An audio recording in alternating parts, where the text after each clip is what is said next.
وَلَقَدْ يَسَّرْنَا الْقُرْآنَ لِلذِّكْرِ فَهَلْ مِن مُّدَّكِرٍ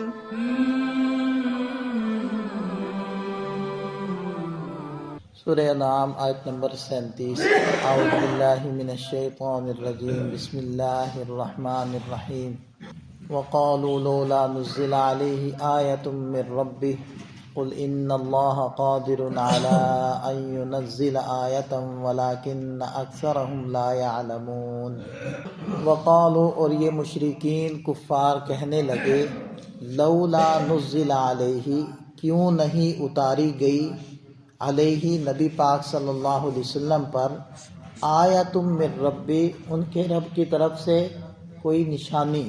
مطلب یہ ہے کہ مشرکین مکہ اپنے من مانے معجزات کا مطالبہ کر رہے تھے کہ یہ معجزہ دکھائیں، تو اس پر وہ کہہ رہے ہیں کہ حضرت محمد صلی اللہ علیہ وسلم پر وہ معجزہ کیوں نہیں نازل ہو رہا جس کا مطالبہ ہم کر رہے ہیں۔ اور اللہ تعالیٰ کی سنت ہے، جیسے کہ پہلے بھی بارہا یہ بات گزر چکی، کہ اگر مطالبے کے اوپر اللہ تعالیٰ کو معجزہ دکھا دیں اور پھر جن کے مطالبے پر معجزہ آیا ہے وہ نہ مانیں، تو پھر عمومی عذاب سے ہلاک ہو جاتے ہیں۔ یعنی پوری قوم، جیسے پہلے قومیں ہلاک ہوئی ہیں، کوئی تیز ہوا سے، کوئی زلزلے سے، کوئی آسمان سے پتھروں کی بارش سے، اس طرح کے مختلف عذاب آتے ہیں۔ اور اللہ تعالیٰ کو پتہ تھا کہ ان لوگوں نے نہیں ماننا۔ اب ان کے من مانے مطالبے کو اور من مانے معجزے کو دکھا دینے کا مطلب صاف طور پر کیا تھا کہ اس پوری قوم کو یکلخت ہلاک کرنا ہے، حالانکہ اللہ تعالیٰ کی مرضی میں ابھی یہ نہیں تھا کہ ان کو اس طریقے سے ہلاک کرنا ہے۔ اس لیے اب وہ کہہ رہے ہیں کہ کیوں نہیں وہ نشانی نازل کی جا رہی ان کے رب کی طرف سے۔ تو اللہ تعالیٰ نے ارشاد فرمایا، قل، اے نبی صلی اللہ علیہ وسلم آپ فرما دیجئے، ان اللہ قادر علی ان ینزل آیہ، یقیناً اللہ تعالیٰ قدرت رکھتے ہیں اس بات پر کہ وہ خاص نشانی اللہ نازل کریں، وہ معجزہ دکھائیں، ولیکن اکثرہم لا یعلمون، لیکن اکثر ان میں سے اس بات سے ناواقف ہیں کہ اگر نہیں ماننا تو پھر ہلاک ہوں گے۔ اور اللہ تعالیٰ کو یہ بات معلوم ہے، اس لیے اللہ تعالیٰ وہ نشانی نازل نہیں فرما رہے۔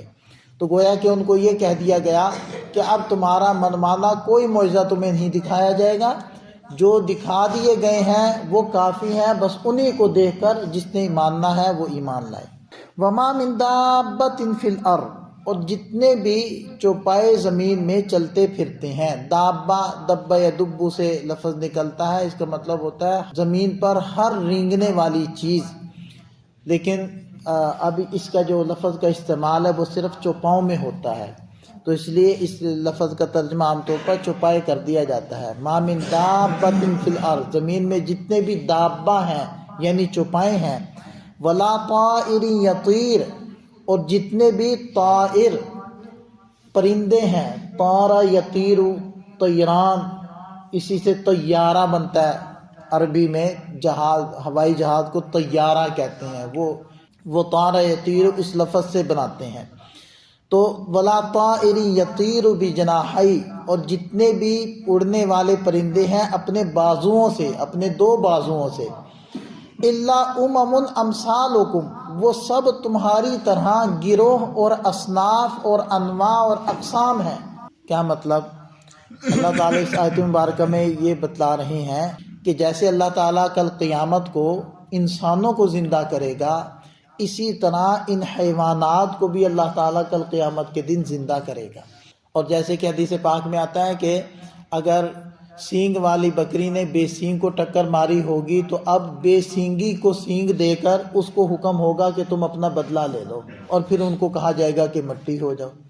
تو جب ان حیوانات کو زندہ کر کے ان سے حقوق دلوائے جائیں گے اور پھر ان کو مٹی کیا جائے گا، اس وقت کافر کہیں گے یا لیتنی کنت ترابا، کاش میں بھی ان کی طرح مٹی ہو جاتا۔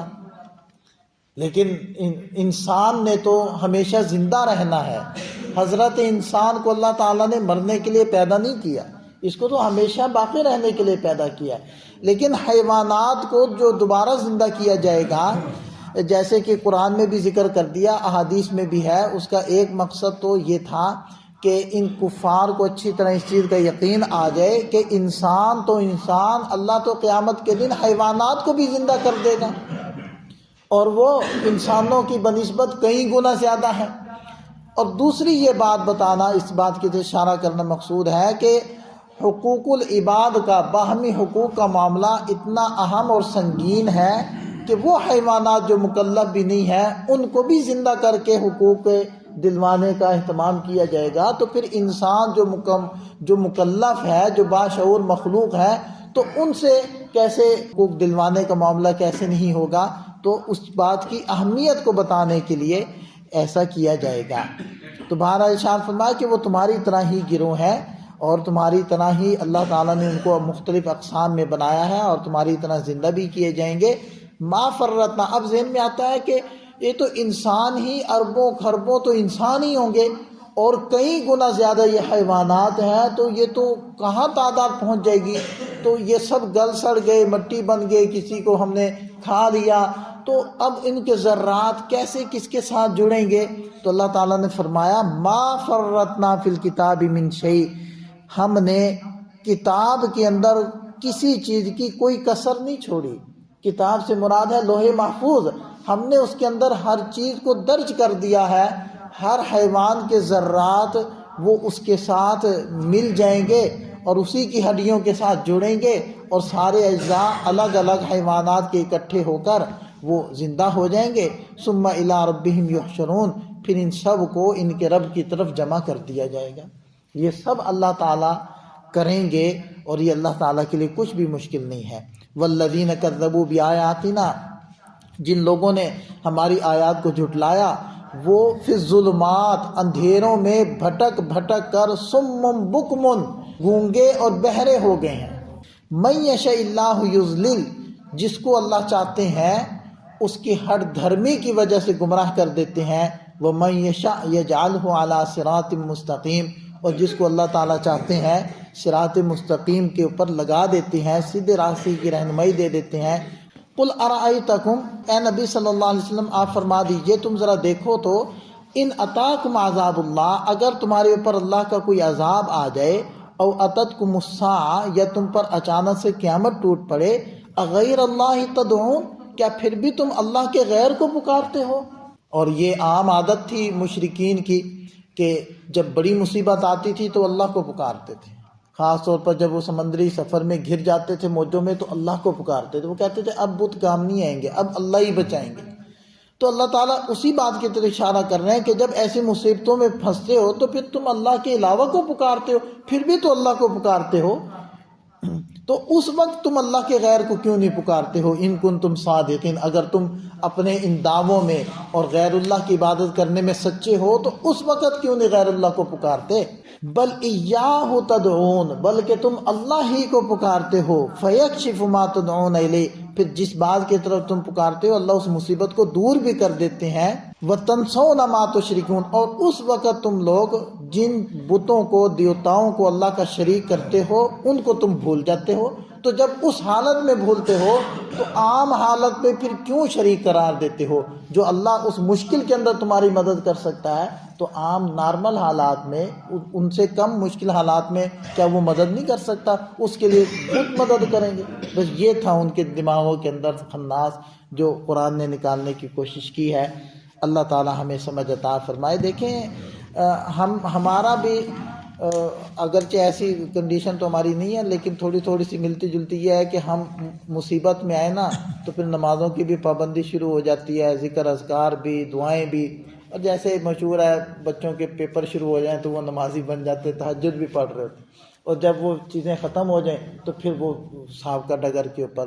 ہم عام روٹین میں چل رہے ہیں تو دعائیں نہیں مانگ رہے، وہ اللہ تعالیٰ سے لو نہیں لگا رہے، وہ اللہ تعالیٰ کے سامنے اپنے مسائل نہیں رکھ رہے، لیکن جب مصیبت آتی ہے تو پھر وظیفے بھی شروع ہو جاتے ہیں۔ تو ایسا نہ ہو، ایک بندہ مومن کا تو ہر حالت میں تعلق ایک جیسے رہنا چاہیے، اس کے ساتھ ہمارا تعلق ضرورت کا نہیں ہونا چاہیے، مصیبت میں پھنسنے کا نہیں ہونا چاہیے، اس کے ساتھ ہمارا تعلق ایک عابد اور معبود کا ہونا چاہیے، ایک محسن کا تعلق ہوتا ہے نا، ان کے ساتھ جن کے اوپر احسان کیا جاتا ہے وہ والا ہونا چاہیے. اللہ کے ساتھ ہمارا تعلق محبت والا ہونا چاہیے، یہ ضرورت والا تعلق نہیں ہونا چاہیے. اللہ تعالی ہم سب کو سمجھ عطا فرمائے.